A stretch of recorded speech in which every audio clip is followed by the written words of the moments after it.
Laura Day, welcome to AM Buffalo. I'm so glad you can join us because as we move into the new year, I kind of feel like we need some advice right now because everyone thought everything would change with the new year. Everything's always changing. And the reality is that when dramatic things happen, like COVID, when our lives and our routines are in shambles, what also happens simultaneously is that those patterns that kept an old reality in place are shaken up. The unsatisfying job, your unsatisfying marriage, the way you neglect your health, that's all part of your patterning also. So the gift of crisis is to really focus on, okay, where are the opportunities? I mean, it sounds beautiful, but I've got to say it's a painful thing to go through. Like, I have a lot of compassion for people who are still living through that transition period. It's a hard sort of place to be in the thick of that transition. It can be really painful. I think, and of course, I've been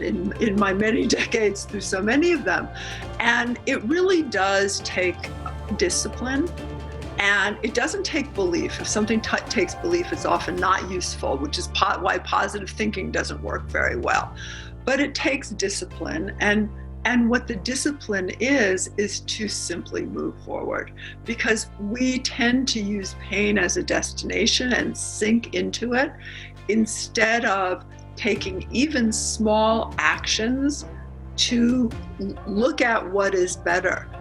Empowered, realistic thinking is what creates change and creates opportunity in crisis. And what you need for that is, first of all, to allow an awareness, which you have to find some empowered place in you. Allow an awareness that, yes, there are some real problems now. Have a goal. And the goal initially may just be to feel better, because when you're really down, it's hard to find any goal. But have a goal and do something tiny to work toward that every day. If you make the most of those joyful moments, then you can really, life becomes so much more joyful. But you've got to stop listening to that anxiety and thinking that it's truth. And that's something you talk about, isn't it? Pain, anxiety, rage, even denial, which is a coping mechanism, all of those are passages. They're not supposed to be destinations. And also create a community where you have support. I think that I have a unique view often in that people go to psychics to tell the future and then they wait for it, which is the most absurd thing. You want to be able, through intuition and intellect, to say, okay, this is the most likely future.